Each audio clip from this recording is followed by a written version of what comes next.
اب ہم ذکر شروع کرتے ہیں آدم علیہ السلام کا۔ اللہ تعالیٰ فرماتے ہیں، اور میں نے جنوں اور انسانوں کو اپنی عبادت کے لیے پیدا کیا ہے۔ اللہ تعالیٰ نے ہمارے باپ کو کیوں پیدا فرمایا، ہمیں کیوں پیدا فرمایا؟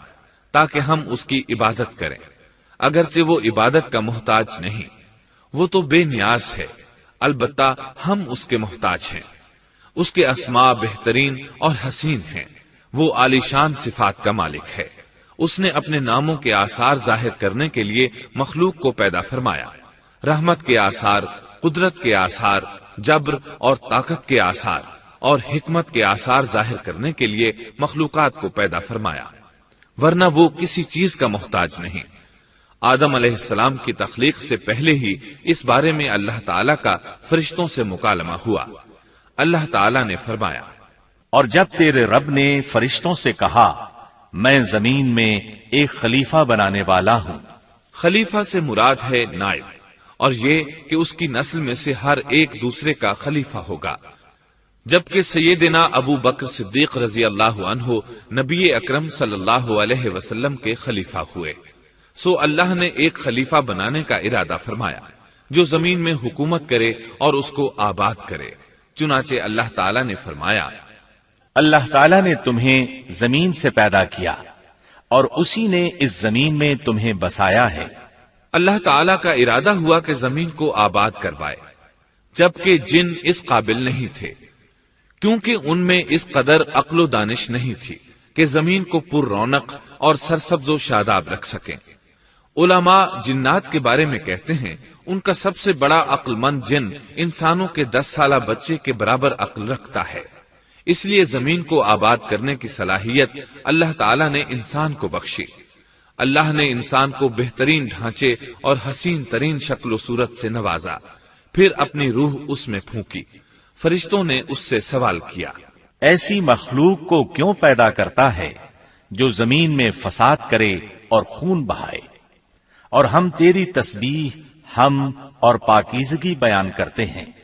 اس کے جواب میں اللہ نے فرمایا، جو میں جانتا ہوں تم نہیں جانتے۔ دراصل فرشتوں نے کسی طرح معلوم کر لیا تھا کہ آدم کی اولاد زمین میں فساد کرے گی، خون ریزی کرے گی، لیکن انہوں نے یہ بات اعتراض کے طور پر نہیں کہی تھی، کیونکہ ایسا اعتراض تو گناہ ہے، اور فرشتے پلک جھپکنے کے برابر اللہ کی معصیت اور نافرمانی نہیں کرتے، بلکہ وہ تو نہایت معزز عبادت گزار ہیں، کسی بات میں اللہ پر پیش دستی اور سبقت نہیں کرتے اور اس کے حکم پر عمل کرتے ہیں۔ اللہ کے حکم کی نافرمانی نہیں کرتے، بلکہ جو حکم دیا جائے بجا لاتے ہیں۔ اس لیے فرشتوں کا یہ پوچھنا وضاحت طلبی کے لیے تھا، وہ تو انسان کے پیدا کرنے کی وجہ پوچھ رہے تھے۔ وہ زمین میں جنات کے اعمال اور کرتوت کا مشاہدہ کر چکے تھے، یعنی اللہ تعالیٰ نے انہیں پیدا کر کے اختیار دیا تو وہ فتنہ و فساد اور فسق و فجور میں مبتلا ہو گئے، اور اب ایک اور مخلوق زمین میں بسائی جا رہی تھی، تو اس بات کا امکان تھا کہ یہ مخلوق بھی ان کے نقش قدم پر چلے۔ اس لیے فرشتوں نے تعجب اور حیرت کی بنا پر یہ سوال کیا تھا، اور پوچھنے کا مقصد یہ تھا کہ کیا یہ بھی جنوں کی طرح ہوں گے؟ اس طرح انہیں یہ خدشہ لاحق ہوا کہ شاید ان سے اللہ کی عبادت میں کوتاہی یا کمی واقع ہوئی ہے، جس کی وجہ سے اللہ کو نئی مخلوق پیدا کرنا پڑی۔ اس لیے ان کی بات میں یہ بھی تھا کہ ہم تیری حمد اور ثنا بیان کرتے ہیں۔ بہرحال ان کے سوال کے 2 مقصد تھے، کیا یہ جنوں کی طرح فساد کرنے والی قوم ہے؟ کیا ہم سے تیری عبادت میں کوتاہی ہوئی ہے؟ اس پر اللہ تعالیٰ نے فرمایا، جو میں جانتا ہوں وہ تم نہیں جانتے۔ اس موقع پر فرشتوں کے ذہنوں میں ایک اور بات بھی آئی، وہ آپس میں کہنے لگے کہ اللہ تعالیٰ جو بھی مخلوق پیدا کرے گا وہ ہم سے زیادہ معزز اور عالم نہیں ہو سکتی۔ یعنی جب فرشتوں نے باقی مخلوقات کا جائزہ لیا، مثلا آسمان، زمین، پہاڑ، جن، چوپایوں وغیرہ کا، تو انہوں نے سوچا یہ ہم سے زیادہ مرتبے والی نہیں ہے، لہذا یہ مخلوق بھی پیدا ہو رہی ہے تو یہ ہم سے زیادہ مرتبہ نہیں رکھتی۔ یہ ہمارا خاص مقام ہے کہ اللہ کی تسبیح میں مصروف ہیں، کفر سے محفوظ ہیں، ہر حکم بجا لاتے ہیں، اللہ کے تمام احکامات پورے کرتے ہیں، آسمان اور زمین میں اس کا حکم نافذ کرتے ہیں، اور اللہ کے نزدیک ہم سب سے زیادہ شرف والے ہیں۔ لہذا اگر یہ نئی مخلوق انسان بھی پیدا ہو جائے تو کیا ہوا، ہم سے زیادہ معزز اور علم والی تو نہیں ہوگی۔ بہرحال جب اللہ تعالیٰ نے آدم کو پیدا کیا تو زمین کی مٹی لانے کا حکم فرمایا، چنانچہ اللہ تعالیٰ کے پاس مٹی لائی گئی۔ امام ترمذی، ابن حبان اور امام احمد رحمت اللہ علیہ نے ایک حدیث بیان کی ہے جس کے الفاظ کچھ یوں ہیں: اللہ تعالیٰ نے آدم علیہ السلام کو مٹی کی ایک مٹھی سے پیدا فرمایا، اس مٹی کو اللہ تعالیٰ نے پوری زمین سے اٹھوایا تھا۔ یہی وجہ ہے کہ آدم کی اولاد زمین کے لحاظ سے ہی ظہور پذیر ہوئی۔ بعض سرخ رنگ کے ہیں تو بعض سیاہ اور بعض سفید، اور کچھ اس کے درمیان میں ہیں۔ بعض نیک ہیں، بعض خبیث، اور کچھ پاکیزہ قسم کے ہیں۔ انسان کی تخلیق مٹی سے شروع ہوئی، اس مٹی کو پانی سے تر کیا گیا تو یہ تین بن گئی۔ اسی وجہ سے قرآن مجید کی بعض آیات میں تراب کا لفظ آیا ہے۔ تراب خشک مٹی کو کہتے ہیں، اور بعض آیات میں تین کا لفظ آیا ہے۔ تین تر اور بھیگی مٹی کو کہتے ہیں۔ اللہ تعالیٰ فرماتے ہیں خلقہ من تراب، یعنی آدم کو تراب سے پیدا کیا گیا۔ مٹی کی عام حالت کو تراب کہتے ہیں، اور فرمایا جب آپ کے رب نے فرشتوں سے کہا کہ میں مٹی سے بشر کو پیدا کرنے والا ہوں، جب اس مٹی کو پانی سے زیادہ بھگویا گیا تو وہ لیسدار ہونا شروع ہو گئی، اسی لیے اللہ تعالیٰ نے فرمایا ہم نے انسان کو لیسدار اور چپکنے والی مٹی سے پیدا کیا۔ پھر اللہ تعالیٰ نے اپنے مبارک ہاتھوں سے انسان کا ڈھانچہ تیار کیا۔ اللہ نے فرمایا خلقت بیدی، میں نے اپنے دونوں ہاتھوں سے پیدا کیا۔ اللہ تعالیٰ نے انسان کی خلقت فرشتوں کے سپرد نہ کی، بلکہ بذات خود اسے تخلیق کے مراحل سے گزارا اور اپنے ہاتھوں سے اس کی تصویر کشی کی۔ اللہ نے انسان کو پہلے ایک مورتی کی صورت میں ڈھالا، اس کے بعد ایک مقررہ مدت تک چھوڑے رکھا، یہاں تک کہ گیلی مٹی خشک ہو گئی اور اس کا رنگ سیاہ ہو گیا، بدبو آنے لگی، پھر وہ کھنکھناتی مٹی میں بدل گئی، اور آخرکار آگ پر پکی ہوئی مٹی یعنی فخار ٹھیکری کی صورت اختیار کر گئی، جس سے مٹکے وغیرہ تیار کیے جاتے ہیں۔ سیاہ مٹی کو ہما ان کہتے ہیں، اور بدبودار کو مسنون کہتے ہیں، اور کھنکھنا کر بولنے والی مٹی کو سلسال کہتے ہیں، اور ٹھیکری کی طرح کی مٹی کو الفخار کہتے ہیں۔ مختلف آیات میں یہ الفاظ وارد ہوئے ہیں۔ اور یقیناً ہم نے انسان کو کھنکھناتی خشک مٹی سے پیدا کیا جو کہ بدبودار اور سیاہ گارے سے خشک ہوئی تھی۔ اور فرمایا اللہ نے انسان کو کھنکھناتی مٹی سے پیدا کیا جو کہ ٹھیکری کی طرح تھی۔ ان تمام آیات کریمہ میں کوئی تناقض، تعارض اور اختلاف نہیں، اس لیے کہ ان مختلف آیات میں انسان کو اس کی تخلیق کے مختلف مراحل کی یاد دہانی کرائی گئی ہے۔ خلاصہ کلام یہ ہوا کہ تخلیق کے عمل کا پہلا مرحلہ تراب تھا، یعنی عام حالت والی خشک مٹی، پھر تین یعنی بھگوئی ہوئی مٹی، پھر لیسدار مٹی یعنی سلسال، پھر ٹھیکری کی طرح کی مٹی یعنی فخار، اور یہ کام جمعے کی آخری گھڑی میں کیا گیا۔ اور یہ دن اللہ کے لحاظ سے شمار ہونے والے دنوں میں سے ہمارے دنوں کی طرح نہ تھا، ہمارے اور اللہ کے دن مختلف ہیں۔ تخلیق آدم دراصل اللہ کا کرشمہ ہے، انسانوں کو ایک صورت عطا کی گئی۔ اس مرحلے کا تذکرہ بخاری اور مسند احمد کی ایک روایت میں ہے۔ اللہ نے آدم کو پیدا کیا اور ان کا قد 60 ہاتھ یا 60 میٹر لمبا تھا۔ تمام جنتی لوگ اس قد آدم کے ساتھ جنت میں داخل ہوں گے، اور اس وقت سے لے کر آج تک مخلوق کا قد کم ہوتا چلا آ رہا ہے۔ بعد والے لوگ گزشتہ زمانے کے لوگوں سے ہمیشہ چھوٹے قد کے ہوتے چلے آ رہے ہیں۔ بہرحال سب سے پہلے اور سب سے لمبے انسان آدم علیہ السلام تھے۔ امام احمد نے منفرد طور پر ایک روایت بیان کی ہے، اس میں رسول اکرم صلی اللہ علیہ وسلم نے آدم علیہ السلام کی لمبائی 60 ہاتھ یعنی 60 میٹر اور چوڑائی 7 ہاتھ بیان فرمائی ہے۔ سبحان اللہ! سیدنا آدم کس قدر ضخیم اور عظیم مخلوق تھے، صحیح مسلم اور مسند احمد کی روایت میں ہے، اللہ نے آدم کو پیدا کیا تو اسے اپنی منشا کے مطابق کچھ عرصہ ڈھانچے کی صورت میں چھوڑے رکھا۔ ابلیس اس کے ارد گرد چکر لگانے لگا۔ اس نے دیکھا کہ وہ پیٹ والا ہے۔ وہ سمجھ گیا کہ یہ مخلوق اپنے آپ پر کنٹرول نہیں کر سکے گی۔ اس حدیث سے معلوم ہوتا ہے کہ انسانوں کی طرح جنات کا پیٹ نہیں ہے، صرف انسان ایسا ہے جس کا اندر والا حصہ کھوکھلا ہے۔ بہرحال اللہ نے انسان کو اس شکل و صورت میں پیدا فرمایا۔ احادیث مبارکہ میں آدم علیہ السلام اور ابلیس ملعون کا قصہ تفصیل سے بھی موجود ہے اور مختصر بھی۔ مثلا تفسیر تبری میں سیدنا عبداللہ بن عباس رضی اللہ عنہما سے روایت ہے، اللہ تعالیٰ نے آدم علیہ السلام کی مٹی کا حکم دیا، مٹی لائی گئی۔ اللہ تعالیٰ نے آدم علیہ السلام کو لیسدار اور بدبودار سیاہ مٹی سے پیدا فرمایا، اور یہ کام اللہ نے اپنے مبارک ہاتھوں سے کیا۔ آدم 40 راتیں مجسمے کی صورت میں پڑے رہے، جسم موجود تھا لیکن روح نہیں تھی۔ ابلیس آتا، اس ڈھانچے کو ٹھوکر لگاتا تو جسم سے ایسی آواز نکلتی جیسے خالی مٹکے پر ہاتھ مارنے سے نکلتی ہے۔ اسی لیے اللہ نے بھی فرمایا ہے کہ وہ کھنکھناتی مٹی سے پیدا کیے گئے۔ آدم علیہ السلام میں روح ڈالنے سے پہلے ایک مرتبہ فرشتوں کا ان کے پاس سے گزر ہوا تو وہ کچھ گھبرا سے گئے۔ ابلیس کو تو بہت زیادہ گھبراہٹ کا سامنا کرنا پڑا۔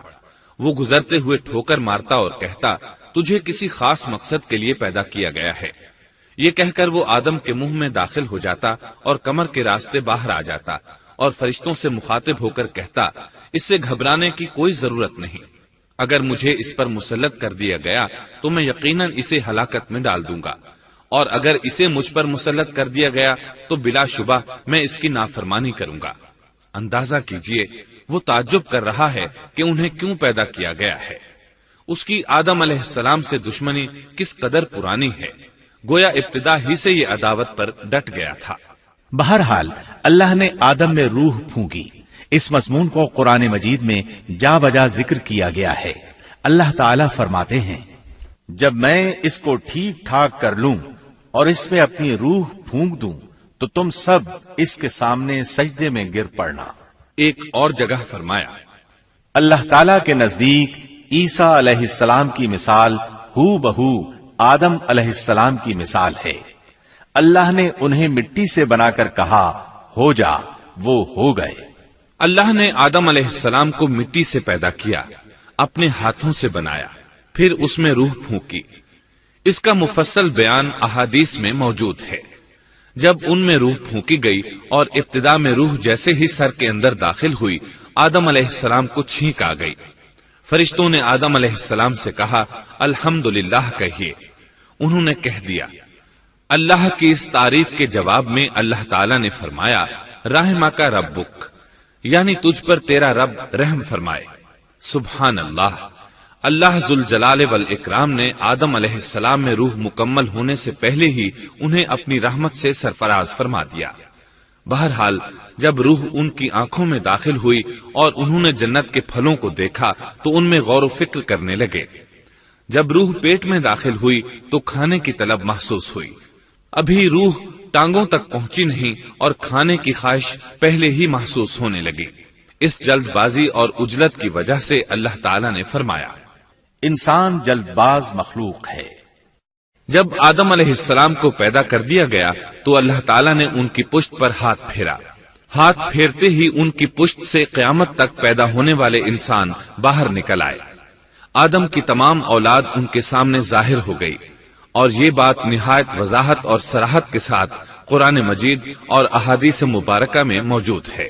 مسلم بن یسار رحمت اللہ علیہ بیان کرتے ہیں کہ سیدنا عمر بن خطاب رضی اللہ عنہ سے کسی نے اس آیت کریمہ کے بارے میں پوچھا، اور جب آپ کے رب نے اولاد آدم کی پشت سے ان کی اولاد کو نکالا اور ان سے انہی کے بارے میں اقرار لیا کہ کیا میں تمہارا رب نہیں، سب نے جواب دیا، ہاں کیوں نہیں، ہم سب گواہ بنتے ہیں، تاکہ تم لوگ قیامت کے روز یوں نہ کہو ہم تو اس سے محض بے خبر تھے، یا یوں کہو کہ پہلے پہلے شرک تو ہمارے بڑوں نے کیا اور ہم ان کے بعد ان کی نسل میں ہوئے، لہذا کیا تو ان غلط راہ والوں کے فعل پر ہمیں ہلاکت میں ڈالے گا؟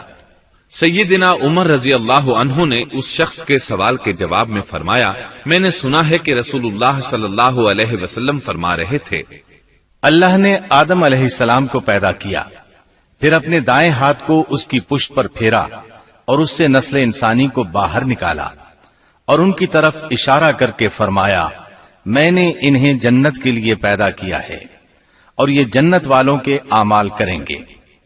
پھر اپنے ہاتھ کو دوبارہ آدم علیہ السلام کی پشت پر پھیرا اور اس سے نسل انسانی کو باہر نکالا اور ان کی طرف اشارہ کر کے فرمایا، میں نے انہیں آگ کے لیے پیدا کیا ہے اور یہ آگ والوں کے اعمال کریں گے۔ اس پر ایک شخص نے نبی اکرم صلی اللہ علیہ وسلم سے سوال کیا، اے اللہ کے رسول صلی اللہ علیہ وسلم، تو پھر ہمارے اعمال کس حساب میں شمار ہوں گے؟ آپ نے جواب میں فرمایا، اللہ تعالیٰ جب کسی بندے کو جنت کے لیے پیدا کرتا ہے تو اس سے جنت والوں کے کام کرواتا ہے، حتیٰ کہ جنت والے اعمال میں سے ہی کسی عمل پر اس کا موت سے سامنا ہوتا ہے، اس وجہ سے اللہ اسے جنت میں داخل کرتا ہے، اور جب اللہ کسی بندے کو آگ کے لیے پیدا کرتا ہے تو اسے آگ والے اعمال پر لگا دیتا ہے، یہاں تک کہ وہ آگ والے اعمال میں سے کسی عمل پر مرتا ہے، اس کی وجہ سے اللہ اسے آگ میں داخل کر دیتا ہے۔ ہر شخص کے لیے اس کام میں آسانی پیدا کر دی جاتی ہے جس کے لیے وہ پیدا کیا گیا ہے۔ لیکن یہ بات ذہن میں ہر وقت موجود رہنی چاہیے کہ اللہ نے انسان کو اختیار دے رکھا ہے کہ وہ اپنی عقل اور فکر کی روشنی میں اللہ کے احکامات پر عمل پیرا ہو کر خود کو جنتی بنا لے، یا عقل کا درست استعمال نہ کرتے ہوئے شیطان کا پٹا گلے میں ڈال لے اور جہنم میں جگہ بنا لے۔ یہ تو اللہ نے انسان کو اختیار دے رکھا ہے، اس کی مرضی کہ جنت والے اعمال کرے یا جہنم والے۔ ہر انسان میں دونوں طرف جانے کی طاقت اور صلاحیت موجود ہے۔ اللہ نے انسان کو مجبور نہیں بنایا، البتہ ہر انسان کو جو بھی رویہ اختیار کرنا تھا اللہ کو اس کا علم تھا، اور اس کا علم برحق ہے، قطعی ہے، اس میں کوئی غلطی نہیں ہو سکتی، اس لیے اس نے اپنے علم کے مطابق تقدیر لکھ دی۔ اب ہم جو کچھ کرتے ہیں تقدیر سے مجبور ہو کر نہیں کرتے، بلکہ اپنے اختیار سے کرتے ہیں، اور چونکہ تقدیر بھی اللہ کے حکم سے لکھی گئی اس لیے اس میں بھی کوئی خطا واقع نہیں ہوتی۔ لہذا تقدیر کا یہ مطلب نہیں کہ انسان تقدیر کی بنا پر ہدایت ماننے یا نہ ماننے پر مجبور ہے، ایسی بات قطعاً نہیں۔ اور درست بات یہ ہے کہ تقدیر کا مسئلہ بہت زیادہ پیچیدہ ہے اور مشکل ترین مسائل میں سے ہے، یہاں اس کی تفصیل کا موقع نہیں۔ جب اللہ نے آدم علیہ السلام کو پیدا کر لیا اور اس میں اپنی روح پھونک دی تو فرشتوں کو حکم دیا کہ آدم کو سجدہ کریں۔ ابلیس ایک بہت نیک اور بزرگ جن تھا، اس نے کبھی اللہ کی نافرمانی نہیں کی تھی، اسی بنا پر وہ بلند مرتبہ پا کر فرشتوں میں شامل ہو چکا تھا، لیکن فرشتوں کی جنس سے قطن نہیں تھا۔ اللہ نے اسے اطاعت اور فرما برداری کا صلہ دیا تھا، اس کی عزت اور اکرام کرتے ہوئے آسمان میں بسایا تھا، لمحہ بھر کے لیے بھی اس نے اللہ کی نافرمانی نہیں کی تھی، اور پھر اللہ نے آدم کو سجدہ کرنے کا حکم دیا، اور اس حکم کے مخاطب فرشتے اور ابلیس تھے۔ صرف فرشتوں کے لیے یہ حکم نہیں تھا بلکہ ابلیس بھی اس حکم میں شامل تھا، کیونکہ اللہ تعالیٰ فرماتے ہیں، اور یقیناً ہم نے تمہیں پیدا کیا، پھر ہم ہی نے تمہاری صورت بنائی، پھر ہم نے فرشتوں سے کہا کہ آدم کو سجدہ کرو، تو سوائے ابلیس کے سبھی نے سجدہ کیا، وہ سجدہ کرنے والوں میں شامل نہ ہوا۔ اللہ تعالیٰ نے فرمایا، تجھے کس چیز نے سجدے سے روک دیا جبکہ میرا حکم تیرے لیے بھی تھا؟ تو اس سے ثابت ہوا اس حکم میں فرشتوں کے ساتھ ابلیس بھی شامل تھا، کیونکہ قرآن میں از امرتک کے الفاظ ہیں۔ اس کا مطلب ہے کہ میں نے تجھے حکم دیا تھا، اور پھر ابلیس نے جواب میں یہ نہیں کہا کہ تو نے تو مجھے حکم ہی نہیں دیا تھا، بلکہ اس نے سجدہ نہ کرنے کی وجہ یہ بتائی۔ اس نے کہا، میں سجدہ کیوں کروں، میں اس سے بہتر ہوں، اس لیے کہ تو نے مجھے آگ سے پیدا کیا اور اسے مٹی سے۔ تو پھر کہا، اللہ نے حکم دیا، تو اس سے نیچے اتر جا۔ غرض جب ابلیس نے نافرمانی کی، سرکشی اور تکبر کا مظاہرہ کیا تو اس وقت اللہ تعالیٰ اور اس کے درمیان مکالمہ ہوا۔ اللہ نے اس کی سرکشی دیکھ کر اسے سزا دیتے ہوئے فرمایا، اس جنت سے اتر جا، تجھے کوئی حق حاصل نہیں کہ تو اس جنت میں رہ کر تکبر کرے۔ ابلیس نے جواب میں کہا، مجھے قیامت کے دن تک مہلت دے دیجئے، یعنی اتنی لمبی عمر دے دیجئے کہ میں قیامت تک زندہ رہوں، موت نہ آئے۔ اللہ نے فرمایا، تجھے مہلت دے دی گئی، لیکن ایک وقت مقررہ تک۔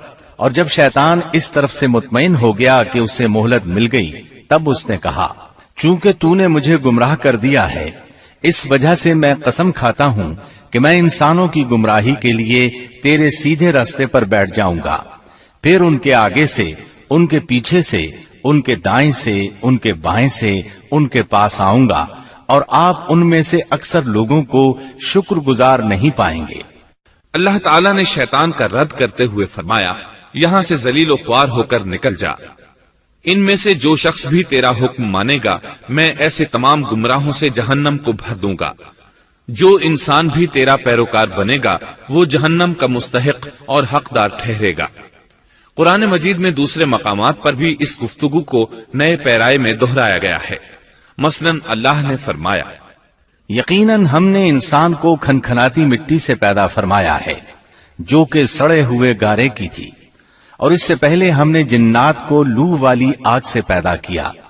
اور جب تیرے پروردگار نے فرشتوں سے فرمایا، میں انسان کو سیاہ بدبودار کھنکھناتی مٹی سے پیدا کرنے والا ہوں، جب میں اسے پورا بنا چکوں اور اس میں اپنی روح پھونک دوں تو تم سب اس کے لیے سجدے میں گر پڑنا۔ چنانچہ تمام فرشتوں نے سجدہ کیا سوائے ابلیس کے، اس نے سجدہ کرنے والوں میں شمولیت اختیار کرنے سے صاف انکار کر دیا۔ اللہ تعالیٰ نے فرمایا، اے ابلیس، تجھے کیا ہوا کہ تو سجدہ کرنے والوں میں شامل نہ ہوا؟ وہ بولا، میں ایسے انسان کو سجدہ نہیں کر سکتا جسے تو نے سیاہ بدبودار کھنکھناتی مٹی سے پیدا کیا ہے۔ اللہ تعالیٰ نے فرمایا، اب تو بہشت سے نکل جا، کیونکہ تو مردود ہے اور تجھ پر قیامت کے دن تک میری پھٹکار ہے۔ کہنے لگا، اے میرے رب، مجھے اس دن تک مہلت دے دے جس دن کے لوگ دوبارہ زندہ کیے جائیں گے۔ اللہ نے فرمایا، اچھا، اس مقررہ وقت کے دن تک تجھے مہلت دی گئی۔ کہنے لگا، اے میرے رب، چونکہ تو نے مجھے گمراہ کیا ہے، مجھے بھی قسم ہے کہ میں انسانوں کے لیے زمین میں گناہوں کو خوشنما بناؤں گا اور ان سب کو بہکا دوں گا، سوائے ان کے جو تیرے منتخب اور مخلص بندے ہوں گے، وہ میرے بہکاوے میں نہیں آئیں گے۔ اللہ نے فرمایا، ہاں، یہی مجھ تک پہنچنے کی سیدھی راہ ہے کہ مخلص بن جاؤ، میرے بندوں پر تجھے کوئی غلبہ نہیں ہوگا۔ البتہ جو گمراہ لوگ تیری پیروی کریں گے، یقیناً ان کے وعدے کی جگہ جہنم ہے۔ ایک اور مقام پر اللہ تعالیٰ فرماتے ہیں، جب ہم نے فرشتوں کو حکم دیا کہ آدم کو سجدہ کرو تو ابلیس کے سوا سب نے سجدہ کیا۔ اس نے کہا، کیا میں اسے سجدہ کروں جسے تو نے مٹی سے پیدا کیا ہے؟ اچھا دیکھ لے، اسے تو نے مجھ پر فضیلت دی ہے، اگر مجھے بھی تو نے قیامت تک ڈھیل دی تو میں سوائے چند لوگوں کے اس کی اولاد کو گمراہ کروں گا۔ اس پر اللہ نے فرمایا، جا، ان میں سے جو بھی تیرا فرمانبردار ہو جائے گا تو تم سب کی سزا جہنم ہے، جو پورا پورا بدلہ ہے۔ ان میں سے تو جسے بھی اپنی آواز کے ساتھ بہکا سکتا ہے بہکا لے، اور ان پر اپنے سوار اور پیادے چڑھا لا، یعنی اپنے گھڑ سوار لشکر اور پیدل لشکر کو چڑھا کر لے آ، اور اپنا ہر داؤ، ہر ترکیب اور ہر اسلحہ استعمال کر لے، اور ان کے مالوں اور اولاد میں بھی شرکت کر لے، اور تو انہیں دل بہلانے والے وعدے دے لے، یعنی ان کے برے اعمال بنا سنوار کر انہیں دکھا اور غلط خواہشات دلا، جنت، دوزخ اور دوبارہ زندہ نہ ہونے کے وعدے دے، اور ان سے شیطان کے جتنے بھی وعدے ہوتے ہیں سب کے سب سراسر فریب ہیں۔ یقیناً میرے سچے بندوں پر تیرا کوئی قابو اور غلبہ نہیں ہوگا، تیرا رب کارسازی کرنے والا کافی ہے۔ اسی طرح بہت سی آیات میں پہلی معصیت الہی کا ذکر کیا گیا ہے۔ سب سے پہلا نافرمان ابلیس ملعون تھا، وہ خبیث اللہ کے سامنے تکبر اور انات سے بھرپور جواب دیتا رہا۔ اسی وجہ سے اللہ نے اسے کافر کا لقب دیا۔ کافر اسے کہتے ہیں جو نعمت کا انکار کرے۔ اللہ نے اس پر اتنا فضل و کرم اور انعام و احسان کیا کہ بلند ترین مرتبے تک پہنچا دیا، لیکن اس نے اللہ کی اس نعمت کی قدر نہ کی، پرواہ نہ کی اور کفر کا راستہ اختیار کیا۔ اللہ تعالیٰ فرماتے ہیں، جبکہ آپ کے رب نے فرشتوں سے فرمایا کہ میں مٹی سے ایک انسان کو پیدا کرنے والا ہوں، سو جب میں اسے ٹھیک ٹھاک کر لوں اور اس میں اپنی روح پھونک دوں تو تم سب اس کے سامنے سجدے میں گر پڑنا۔ چنانچہ تمام فرشتوں نے سجدہ کیا مگر ابلیس نے نہ کیا اور اس نے تکبر کیا، وہ کافروں میں سے تھا۔ سب سے پہلا گناہ تکبر تھا، اسی لیے علماء کرام فرماتے ہیں تمام گناہوں کی جڑ تکبر اور غرور ہے۔ نبی اکرم صلی اللہ علیہ وسلم نے اپنی امت کو تکبر نہ کرنے کا سختی سے حکم فرمایا، اس کی برائی، وبال اور ہلاکت سے آگاہ فرمایا۔ آپ نے فرمایا، اللہ اس شخص کی طرف رحمت سے دیکھے گا بھی نہیں جس نے تکبر کی بنا پر کپڑا ٹخنوں سے نیچے لٹکایا۔ اس کے علاوہ نبی صلی اللہ علیہ وسلم نے تو مطلقاً فرما دیا، وہ شخص جنت میں داخل ہونے کے قابل نہیں جس کے دل میں ذرہ برابر بھی تکبر ہے۔ جو شخص اپنے کپڑے، اپنے مکان اور اپنے قبیلے پر فخر کرتا ہے اس سے اللہ کی رحمت اٹھ جاتی ہے۔ اسی لیے نبی صلی اللہ علیہ وسلم نے جب اپنے صحابہ کرام کو دیکھا کہ مہاجر صحابی انصار صحابہ کے خلاف اور انصاری صحابی مہاجرین صحابہ کے خلاف آواز لگا رہے ہیں تو آپ نے فرمایا، اس جاہلیت والی پکار کو چھوڑو، یہ بہت بدبودار ہے۔ برادری کی بنیاد پر لڑنا، باہم فخر کرنا برے نتائج کا ذریعہ ہے۔ گناہوں کی بنیاد بھی تکبر ہے۔ اس لیے ہر مومن کو چاہیے کہ اپنے نوکر، خادم، ملازم یا کسی بھی مسکین پر کبھی بھی فخر و غرور کا اظہار نہ کرے، کیونکہ یہی اللہ کی سب سے پہلی نافرمانی وجود میں آئی تھی۔ تکبر کا یہ ذکر ضمناً آ گیا۔ ہم پھر اپنے موضوع کی طرف لوٹتے ہیں۔ اللہ نے آدم علیہ السلام کو پیدا کیا اور انہیں عالم بنا کر ہی تخلیق کیا، یعنی جب وہ پیدا ہوئے تو جاہل نہیں تھے۔ اللہ نے آدم علیہ السلام کو فرشتوں سے بھی بڑا عالم بنا کر پیدا فرمایا۔ بے شمار احادیث میں آدم علیہ السلام کی ابتدا اور ان کے علم کا ذکر موجود ہے۔ جب اللہ نے آدم میں مکمل روح ڈال دی اور وہ اپنے پاؤں پر کھڑے ہو گئے تو اللہ نے انہیں حکم دیا، جاؤ فرشتوں کی جماعت کو السلام علیکم کہو۔ آدم اور فرشتوں کی زبان عربی تھی، یہی زبان اہل جنت کی ہے۔ آدم گئے، جا کر سلام کہا، انہوں نے جواب میں کہا وعلیکم السلام ورحمت اللہ، یعنی تجھ پر اللہ کی سلامتی اور رحمت ہو۔ اللہ نے فرمایا، یہ تیرا اور تیری اولاد کا آپس میں ایک دوسرے کو تحفہ اور ہدیہ ہے۔ اللہ نے آدم علیہ السلام کو ابتدا ہی میں تمام نام سکھا دیے۔ مفسرین نے ان ناموں کے بارے میں بہت بحثیں ذکر کی ہیں۔ مضبوط موقف سیدنا عبداللہ بن عباس رضی اللہ عنہما کا ہے کہ اللہ نے آدم علیہ السلام کو ہر چیز کا نام سکھا دیا تھا۔ مثلاً یہ پہاڑ ہے، یہ سمندر ہے، یہ پرندہ ہے، یہ درخت ہے وغیرہ۔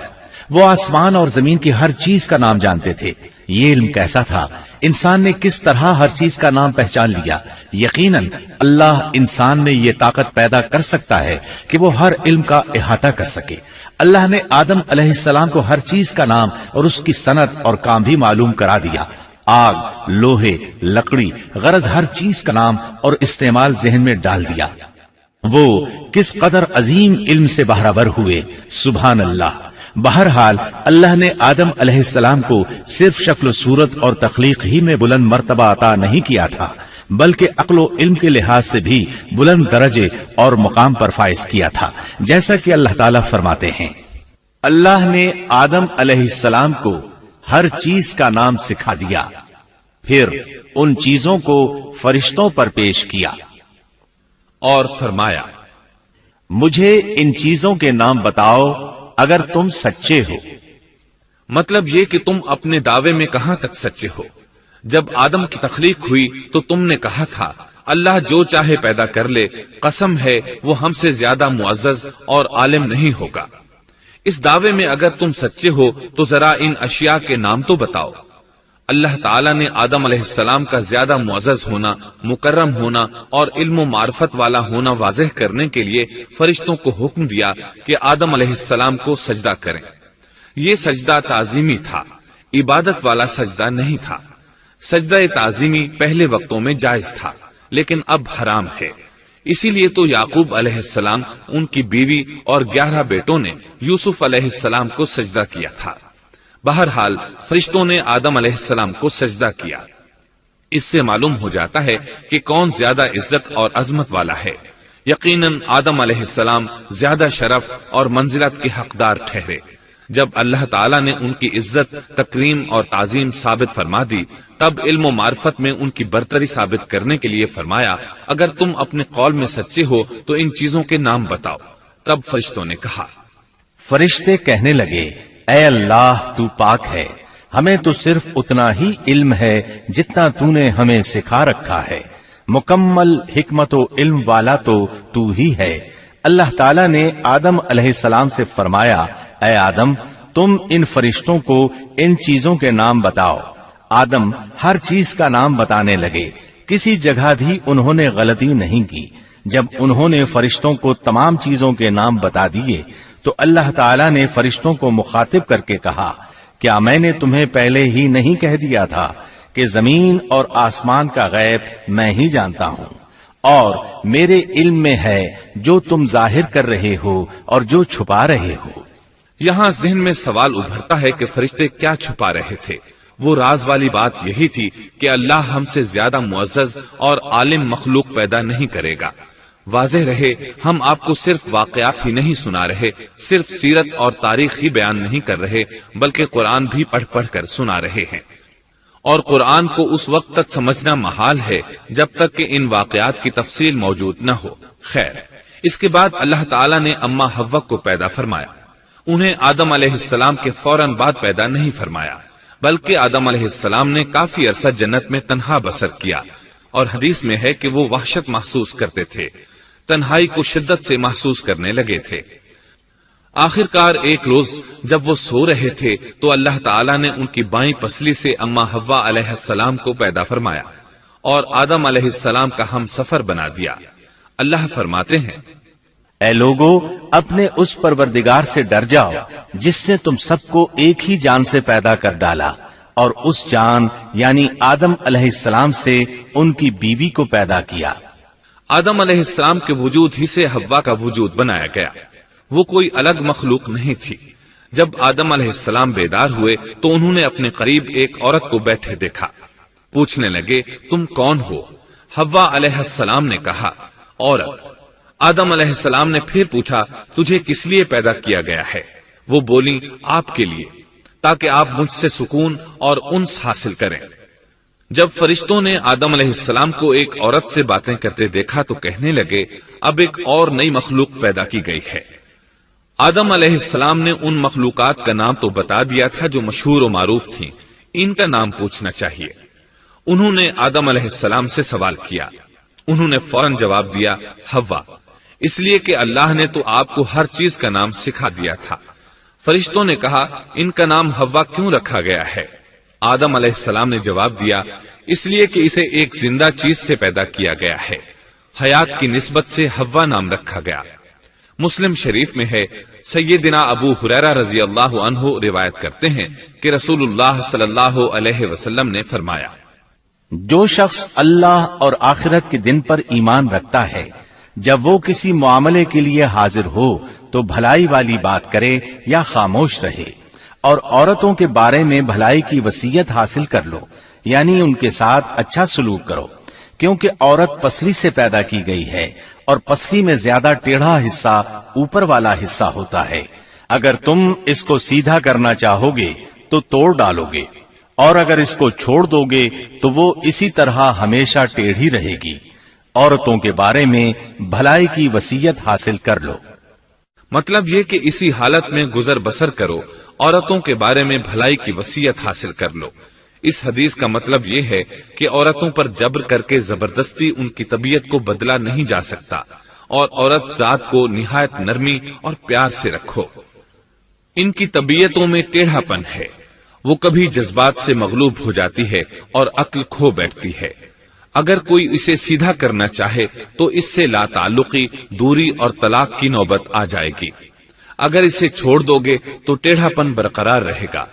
مرد کو بہت حوصلے سے اس صورتحال کو سنبھالنا چاہیے۔ احادیث میں سیدنا ابراہیم علیہ السلام کی زوجہ سیدہ سارہ علیہ السلام کا قصہ موجود ہے۔ وہ حوا علیہ السلام کے بعد کائنات کی سب سے زیادہ خوبصورت عورت تھی۔ احادیث سے یہ اشارہ ملتا ہے کہ حوا علیہ السلام ابتدائے انسانیت سے لے کر قیامت تک پیدا ہونے والی تمام عورتوں میں خوبصورت تھیں۔ اب ابلیس لگا اپنے وسوسے شروع کرنے۔ آدم اور حوا علیہ السلام دونوں اللہ کے حکم سے جنت میں تھے کہ شیطان نے انہیں پھسلانے کی کوشش شروع کر دی۔ اللہ تعالیٰ فرماتے ہیں، اور ہم نے کہہ دیا اے آدم تم اور تمہاری بیوی جنت میں رہو اور جہاں سے چاہو با فراغت کھاؤ۔ جنت بھی کیسی؟ اللہ فرماتے ہیں، وہ جنت کہ جس کی چوڑائی ہی آسمانوں اور زمین کے برابر ہے۔ سو اس جنت میں سے جو چاہو سو کھاؤ، کچھ بھی منع نہیں سوائے ایک درخت کے، چنانچہ ارشاد ہوا، اور ہم نے کہا اے آدم تم اور تمہاری بیوی جنت میں رہو، پھر جس جگہ سے چاہو با فراغت کھاؤ اور اس درخت کے پاس مت جاؤ ورنہ ظالموں میں سے ہو جاؤ گے۔ ایک اور جگہ فرمایا، اور جب ہم نے فرشتوں سے کہا کہ آدم کو سجدہ کرو تو ابلیس کے سوا سب نے سجدہ کیا۔ ابلیس نے انکار کیا تو ہم نے کہا اے آدم یہ تیرا اور تیری بیوی کا دشمن ہے، خیال رکھنا ایسا نہ ہو کہ وہ تم دونوں کو جنت سے نکلوا دے اور تو مصیبت میں پڑ جائے۔ یہاں تو تجھے آرام ہے، نہ تو بھوکا ہے اور نہ ننگا، اور نہ تو یہاں پیاسا ہوتا ہے، نہ دھوپ سے تکلیف اٹھاتا ہے۔ گویا اللہ نے سیدنا آدم علیہ السلام کو وسوسے سے پہلے ہی خبردار کر دیا تھا۔ ان آیات سے یہ بھی پتا چلا کہ انسان سے ابلیس کی عداوت اور دشمنی ابتدا ہی سے چلی آ رہی ہے، اور یہ بھی ثابت ہوا کہ جو لوگ کہتے ہیں کہ انسان ابتدا میں ننگا تھا ان کا قول صحیح نہیں، اس لیے کہ اللہ تعالیٰ نے جنت میں بھی آدم علیہ السلام پر لباس رکھا اور زمین میں بھی لباس نازل کر دیا، جیسا کہ اللہ تعالیٰ فرماتے ہیں، اے آدم کی اولاد ہم نے تم پر لباس کو نازل کیا جو تمہاری شرمگاہوں کو چھپاتا ہے اور زینت کا سبب بھی ہے، اور تقوی کا لباس اس سے بھی بہتر ہے۔ لہذا آدم ابتدا میں ننگے نہیں تھے، انہیں تو ننگے پن کا علم ہی نہیں تھا، نہ ہی ان کی بیوی کو برہنہ ہونے کا علم تھا۔ اللہ نے آدم علیہ السلام کو کامل نعمتوں سے نوازا، بھوک نہ پیاس، یہاں تک کہ پیاس کے اسباب سے بھی محفوظ، نہ گرمی اور نہ دھوپ، پھر بے انتہا حسن و جمال، مشقت نہ تکلیف، بدبختی نہ بدقسمتی۔ آدم اور حوا علیہ السلام کے دلوں میں وسوسہ ڈالنے کے بارے میں بھی قرآن نے روشنی ڈالی ہے۔ پھر شیطان نے ان دونوں کے دلوں میں وسوسہ ڈالا۔ یہ وسوسہ اس نے ان دونوں کو تما دلانے کی صورت میں پورا کیا، اور یہ تما دلائی کہ اس درخت کو کھانے سے ہمیشگی اور بقا ملتی ہے اور کبھی نہ ختم ہونے والی بادشاہت حاصل ہوتی ہے، اور اس وسوسے کا مقصد یہ تھا تاکہ ان کا پردہ بدن جو ایک دوسرے سے پوشیدہ تھا دونوں کے روبرو بے پردہ کر دے۔ ان کی شرمگاہوں کو ننگا کرنے کے لیے اس نے ایسا کیا۔ وہ دونوں کپڑے میں ملبوس تھے، ستر ڈھانپ رکھا تھا۔ جب انہوں نے اس درخت سے کھایا تو لباس نیچے گر گیا، دونوں برہنہ ہو گئے۔ یہی شیطان چاہتا تھا کہ انہیں برہنہ کر دے، اللہ کی نافرمانی پر اکسائے۔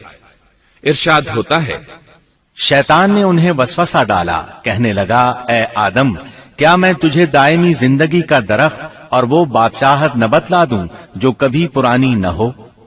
جب تم اس درخت سے کھاؤ گے تو ہمیشہ زندہ رہنے والے بن جاؤ گے اور زبردست بادشاہت حاصل کر لو گے۔ اس نے یہ تمنا بھی دلائی۔ تمہارے رب نے تم دونوں کو اس درخت سے اس لیے منع کیا ہے کہ تم دونوں فرشتے نہ بن جاؤ یا ہمیشہ زندہ رہنے والے نہ بن جاؤ۔ یعنی تم اس درخت سے کھا لو گے تو فرشتے بن جاؤ گے اور ہمیشہ قائم دائم رہو گے۔ پھر وہ وسوسہ ڈالتے ہوئے جھوٹی قسمیں کھانے لگا، جیسا کہ ارشاد ہوتا ہے، اور ان دونوں کے روبرو قسمیں کھانے لگا کہ یقین آ جائے میں آپ کا خیر خواہ ہوں۔ اللہ کی قسم کھانے لگا اور اس وقت سے جھوٹی قسموں کی ابتدا ہوئی۔ اس نے ان دونوں کو فریب دے کر بہکا لیا، جیسا کہ فرمایا فَدَلَّاهُمَا بِغُرُورٍ، یعنی دھوکے سے انہیں پھسلایا، حالانکہ انہیں کسی چیز کی کمی نہیں تھی۔ بھلا وہاں کیا محتاجی ہو سکتی تھی؟ جنت میں سکون سے زندگی بسر کر رہے تھے۔ جنت سے بڑھ کر کیا چاہیے؟ ہمیشہ کے لیے جنت مل چکی تھی۔ اللہ تعالیٰ فرماتے ہیں، ان دونوں نے جب درخت کو چکھا، دونوں کا پردہ بدن ایک دوسرے کے روبرو کھل گیا، دونوں اپنے بدنوں پر درختوں کے پتے جوڑ جوڑ کر رکھنے لگے۔ کپڑے اترنے پر دونوں کو حیا آئی، اس لیے کہ انسان کی فطرت میں برہنہ ہونے کی ناپسندیدگی شامل ہے۔ برہنہ ہو گئے تو کوئی لباس نہیں تھا، اس لیے درختوں کے پتے جوڑ کر جسم ڈھانپنے لگے۔ حدیث میں آیا ہے، آدم بھاگنے لگے تو اللہ نے پکارا، آدم مجھ سے بھاگتے ہو؟ آدم بولے، اللہ میں شرم کی بنا پر بھاگ رہا ہوں، اور اس وجہ سے کہ تیرے سامنے برہنہ کیسے رہوں، پھر یہ کہ نافرمانی کا ارتکاب بھی کر چکا ہوں۔ یہاں ایک سوال پیدا ہوتا ہے، دونوں میں سے پہلے کھانے والا کون تھا؟ اس بارے میں راجح قول یہ ہے کہ وہ حوا علیہ السلام تھی۔ انہی نے آدم علیہ السلام کو طمع دلاتے ہوئے اس غلطی پر آمادہ کیا تھا، جیسا کہ بخاری شریف میں نبی اکرم صلی اللہ علیہ وسلم نے فرمایا، اگر حوا نہ ہوتی تو کوئی عورت اپنے خاوند سے خیانت نہ کرتی۔ حوا علیہ السلام نے انہیں غلطی میں مبتلا کیا تھا۔ اگر حوا علیہ السلام نہ ہوتی تو آدم بھی خیانت میں مبتلا نہ ہوتے اور نہ معصیت میں مبتلا ہوتے۔ تب اللہ نے انہیں پکارا، کیا میں نے تم دونوں کو اس درخت سے نہیں روکا تھا؟ اور کیا یہ نہیں کہا تھا کہ شیطان تمہارا کھلا دشمن ہے؟ اب توجہ طلب بات یہ ہے کہ اس موقع پر دونوں نے کیا طرز عمل اختیار کیا۔ کیا وہ دونوں اپنی معصیت پر بضد رہے اور تکبر کرنے لگے، جیسا کہ ابلیس نے سجدہ کرنے سے انکار کیا تھا اور پھر لگا تھا اپنی معصیت پر اصرار کرنے، یا ان دونوں نے توبہ کر لی؟ جی ہاں، دونوں نے توبہ کر لی، جیسا کہ قرآن مجید میں آتا ہے، دونوں نے کہا، اے ہمارے رب، ہم نے اپنا بڑا نقصان کیا، اور اگر تو ہماری مغفرت نہ کرے گا اور ہم پر رحم نہ کرے گا تو واقعی ہم خسارہ پانے والوں میں سے ہو جائیں گے۔ اس قصے میں ایک سوال یہ ذہن میں پیدا ہوتا ہے کہ جب سیدنا آدم علیہ السلام کو ابلیس نے سجدہ نہ کیا تو اللہ تعالیٰ نے اسے مردود بنا کر جنت سے نکال دیا، پھر وہ سیدنا آدم علیہ السلام کو اس درخت کے قریب کس طرح لے گیا جبکہ وہ جنت سے باہر ہو چکا تھا؟ قرآن کریم میں اس بارے میں یہ الفاظ آئے ہیں، پھر شیطان نے ان کے دلوں میں وسوسہ ڈالا۔ یہ وسوسہ اس نے کیسے ڈالا جبکہ وہ جنت سے نکالا جا چکا تھا؟ مفسرین نے اس کے جواب میں لکھا ہے کہ اس نے جنت سے باہر رہ کر یہ وسوسہ ڈالا تھا، جیسے آج کل تار اور بغیر تار کے آواز کو دور دراز علاقوں تک پہنچایا جا سکتا ہے، ایسے ہی شیطان نے اپنی طاقت سے یہ وسوسہ ان کے دلوں تک پہنچایا۔ لگے ہاتھوں ابلیس کی حقیقت بھی سن لیں۔ ابلیس کے لفظی معنی انتہائی مایوس کے ہیں۔ یہ راندہ درگاہ ہونے کے بعد ہمیشہ ہمیشہ کے لیے اللہ کی رحمت سے مایوس ہو گیا تھا، اس لیے اسے یہ لقب ملا، ورنہ روایات کی روح سے اس کا اصل نام عزازیل تھا۔ پہلے یہ جنات میں سے تھا، اپنے رب تعالی کی اطاعت سے نکل کر ابلیس ہوا۔ اس کا علم ناقص تھا، مزاج ناپاک تھا، وہ غرور اور تکبر میں مبتلا ہو گیا تھا۔ یہاں یہ بات بھی ذہن نشین کر لیں کہ انبیاء خطا اور گناہ سے پاک ہوتے ہیں، ان پر اللہ تعالی کی مستقل حفاظت اور نگرانی قائم رہتی ہے۔ اگرچہ انبیاء بھی انسان ہوتے ہیں اور تمام انسانی تقاضے انہیں لاحق ہوتے ہیں، لیکن ان کے عمل اور ارادے میں کسی قسم کی بدی اور شر کا عمل دخل قطعاً نہیں ہوتا۔ ان کا ہر قول اور عمل بلکہ ہر حرکت اور سکون کی حالت بھی انسانیت کے لیے بہترین نمونہ ہوتے ہیں۔ البتہ بشر ہونے کی وجہ سے بھول کا امکان ہوتا ہے، تاہم بھول ہو جانے کی صورت میں انہیں فوراً ہی خبردار کر دیا جاتا ہے۔ بھول ہو جانا بشری طبیعت کا خاصہ ہے۔ اللہ تعالیٰ نے ہر انسان کی فطرت میں یہ چیز رکھی ہے۔ انبیاء سے بھول چوک ہو جانے میں بھی اللہ تعالیٰ کی کئی ایک حکمتیں پوشیدہ ہیں۔ مثلا بہت سی قومیں اپنے نبیوں کے معجزات دیکھ کر ان میں ربوبیت کی صفات کی قائل ہو گئی، یہاں تک کہ بعض قوموں نے اپنے نبیوں کو اللہ یا اللہ کا بیٹا بھی جانا۔ جب انبیاء سے بھول اور لغزشیں ہوئیں تب گویا لوگوں پر یہ واضح کیا گیا کہ یہ الہ نہیں ہے۔ الہ ہوتے تو کس طرح ان سے بھول ہو سکتی تھی۔ اس سے یہ بتانا بھی مقصد تھا کہ انبیاء انسان ہی ہوتے ہیں، کوئی ماورائی مخلوق نہیں ہوتے۔ سیدنا آدم علیہ السلام کے واقعے پر غور کرنے سے یہ حقیقت مزید واضح ہو جاتی ہے کہ سیدنا آدم علیہ السلام کی یہ لغزش گناہ نہیں تھی۔ ممنوع درخت کا پھل کھاتے ہی سیدنا آدم علیہ السلام اور اماں حوا کا لباس اتر گیا تھا۔ اللہ کا حکم ہوا، قال اهبطوا، جنت سے اتر جاؤ، تم آپس میں ایک دوسرے کے دشمن ہوگے اور تمہارے واسطے زمین میں رہنے کی جگہ ہے اور ایک وقت تک نفع حاصل کرنا ہے۔ فرمایا تم وہیں زندگی بسر کرو گے اور وہیں مرو گے اور وہیں سے دوبارہ نکالے جاؤ گے۔ قرآن مجید کے دیگر مقامات میں بھی اس قصے کی تفصیل موجود ہے۔ مثلاً فرمایا، اور اس سے قبل ہم نے آدم سے ایک عہد لیا تھا مگر وہ بھول گئے اور ہم نے ان میں کوئی عزم نہیں پایا۔ اللہ تعالیٰ فرماتے ہیں، اور جب ہم نے فرشتوں سے کہا آدم کو سجدہ کرو تو ابلیس کے سوا سب نے سجدہ کیا، اس نے صاف انکار کر دیا۔ تو ہم نے کہا اے آدم، یہ تیرا اور تیری بیوی کا دشمن ہے، خیال رکھنا ایسا نہ ہو وہ تم دونوں کو جنت سے نکلوا دے اور تو مصیبت میں پڑ جائے۔ یہاں تو تجھے یہ آرام ہے کہ نہ تو بھوکا ہوتا ہے اور نہ ننگا، اور نہ تو یہاں پیاسا ہوتا ہے اور نہ دھوپ سے تکلیف اٹھاتا ہے۔ لیکن شیطان نے اسے وسوسے میں ڈال دیا، کہنے لگا میں آپ کو دائمی زندگی کے درخت اور وہ بادشاہت بتلاؤں جو کبھی پرانی نہ ہو۔ چنانچہ ان دونوں نے اس درخت سے کھایا، پس ان کے ستر کھل گئے اور وہ بہشت کے پتے اپنے اوپر چپکانے لگے۔ آدم نے اپنے رب کی نافرمانی کی، پس بہک گیا۔ پھر اس کے رب نے نوازا، اس کی طرف توجہ فرمائی اور اس کی رہنمائی کی۔ حکم ہوا تم دونوں یہاں سے اتر جاؤ، تم آپس میں ایک دوسرے کے دشمن ہو۔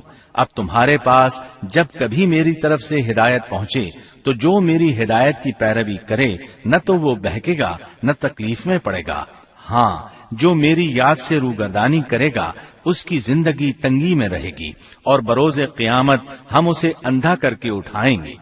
آدم علیہ السلام زمین پر اترے اور اپنے رب سے توبہ کے کلمات سیکھ لیے۔ وہ کلمات یہ ہیں، ربنا ظلمنا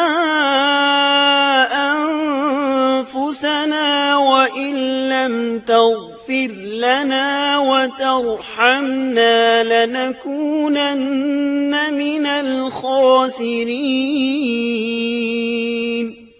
اے ہمارے رب، ہم نے اپنا نقصان کیا اور اگر تو نے ہم پر مغفرت و رحمت نہ فرمائی تو ہم خسارہ اٹھانے والوں میں سے ہو جائیں گے۔ آدم علیہ السلام زمین پر اترے اور ان کے ساتھ حوا علیہ السلام بھی اتری اور ان کے ساتھ ہی ابلیس کو بھی اتارا گیا۔ یہ کس جگہ پر اترے اس بارے میں اختلاف پایا جاتا ہے، لیکن ابن عباس رضی اللہ عنہ کی بات راجح محسوس ہوتی ہے کہ آدم علیہ السلام کو ہند میں اور حوا علیہ السلام کو جدے میں اتارا گیا۔ جب آدم علیہ السلام اتر آئے تو حوا علیہ السلام کی تلاش شروع کر دی، زمین میں ان کی تلاش میں سرگرداں ہوئے۔ آخر کار میدان عرفات میں دونوں کی ملاقات ہو گئی۔ چونکہ میدان عرفات میں دونوں نے ایک دوسرے کی معرفت حاصل کی تھی اور ان کا آپس میں تعارف ہوا تھا، لہٰذا اسی مناسبت سے اس میدان کا نام عرفات مشہور ہو گیا۔ اللہ تعالیٰ نے زمین کے اندر انسانوں کو پھیلانا شروع کیا اور زمین کو مردوں اور عورتوں سے آباد کر دیا۔ امام طبری رحمت اللہ علیہ بیان کرتے ہیں کہ حوا علیہ السلام نے آدم علیہ السلام کے لیے 20 ولادتوں میں 40 بچوں کو جنم دیا۔ ہر بار 2 بچوں کو جنم دیتی تھی، ایک لڑکا ہوتا ایک لڑکی۔ سب سے پہلا جوڑا قابیل اور اس کی بہن قمیم کا تھا۔ پھر انسانوں کی افزائش شروع ہوئی، آبادی میں اضافہ ہونے لگا۔ اللہ نے آدم علیہ السلام ہی کو ان کا نبی متعین کر دیا، وہ انہیں دین سکھاتے رہے۔ اس وقت تمام لوگ موحد تھے، خالص توحید کو اپنانے والے تھے، یعنی کان الناس امۃ واحدہ، تمام لوگ ایک ہی امت کے تھے، ان میں شرک کا شائبہ بھی نہ تھا۔ ابن جریر اور ابن کثیر رحمہم اللہ نے ابو موسیٰ اشعری رضی اللہ عنہ کی روایت بیان کی ہے، اللہ نے جب آدم علیہ السلام کو جنت سے زمین پر اتارا تو انہیں ہر چیز کی کاریگری اور صنعت کا علم تھا۔ جب وہ اترے تو عالم بھی تھے، لباس میں ملبوس بھی تھے، کام کاج کے تمام طریقوں سے باخبر بھی تھے، لوہے، آگ، لکڑی اور کپڑے کے استعمال سے بھی بخوبی واقف تھے۔ ہمارے برعکس وہ ان کاموں کو اپنی ابتدا ہی سے جان چکے تھے، کیونکہ ہم سب لوگوں کا حال یہ ہے کہ جب تک سکھایا نہ جائے ہمیں کچھ نہیں آتا۔ آج کے دور میں بعض افریقی قبائل کے افراد وحشیانہ اور غیر مہذب زندگی گزارتے ہیں۔ علماء کا کہنا ہے کہ یہ لوگ زمین پر رہنے والوں میں سے گمراہ ترین انسان ہیں۔ انہوں نے بہترین زندگی ضائع کر دی اور گھٹیا زندگی کو پسند کیا۔ تہذیب و تمدن کا آغاز چونکہ ابتدائے آفرینش سے ہے، اس لیے ہر انسان کی فطرت میں تہذیب کی سوجھ بوجھ موجود ہے۔ بہرحال آدم علیہ السلام کے بعد انسانی مخلوق کی تعداد روز بروز بڑھتی چلی گئی اور انسانی کمزوریوں کی بنا پر گناہ شروع ہو گئے۔ زمین پر سب سے پہلے ہونے والی معصیت قابیل کے ہاتھوں اپنے بھائی حابیل کے قتل کی صورت میں سامنے آئی۔ اللہ تعالیٰ نے قرآن مجید میں قابیل اور اس کے بھائی حابیل کا قصہ بیان کیا ہے۔ قابیل قرخت اور درشت طبیعت کا مالک تھا، جبکہ اس کا بھائی حابیل رحم دل اور نرم طبیعت تھا۔ قابیل کھیتی باڑی کرتا تھا اور حابیل مویشی چراتا تھا۔ حابیل کے نرم دل ہونے کی ایک وجہ اس کا بکریاں چرانا تھا، کیونکہ ایک چرواہا اپنی بکری کو بھوکا دیکھ کر اسے چارہ کھلائے بغیر نہیں رہتا، نہیں وہ کسی بکری کو پیاسا دیکھ کر اسے بھول جاتا ہے۔ اپنے جانور پر اس کی طاقت سے زیادہ بوجھ بھی نہیں لادتا۔ بنی نوع انسان کی تعداد میں اضافے کے لیے اس وقت ایسا قانون تھا جو اب حرام ہے، اور وہ ہے بہن کے ساتھ نکاح۔ چونکہ اس وقت کے سب لوگ آدم علیہ السلام کی حقیقی اولاد تھے اور آپس میں بہن بھائی تھے، اس لیے اس وقت کی شریعت کی روح سے قابیل اپنے ساتھ جڑواں پیدا ہونے والی بہن کے سوا کسی دوسری بہن سے شادی کر سکتا تھا، اور اسی طرح حابیل اپنے ساتھ جڑواں پیدا ہونے والی بہن کے علاوہ کسی دوسری بہن سے شادی کر سکتا تھا۔ اس کی صورت یہ تھی کہ قابیل کی شادی حابیل کی بہن سے ہو اور حابیل کی شادی قابیل کی بہن سے ہو، لیکن ہوا یہ کہ حابیل کی بہن خوبصورتی میں قابیل کی بہن سے کم تھی، اس لیے قابیل نے حابیل کی بہن سے شادی کرنے سے انکار کر دیا اور اپنی جڑواں بہن سے شادی کی خواہش ظاہر کی، لیکن ایسا کرنا آدم علیہ السلام کی شریعت میں حرام تھا۔ آپ نبی بھی تھے اور رسول بھی۔ رسول اور نبی میں فرق یہ ہے کہ رسول پر شریعت اور احکام نازل ہوتے ہیں، لیکن نبی پر شریعت نازل نہیں ہوتی، البتہ اس کی طرف وحی نازل ہوتی ہے اور معجزات عطا کیے جاتے ہیں، جبکہ شریعت صرف رسولوں ہی پر نازل کی جاتی ہے۔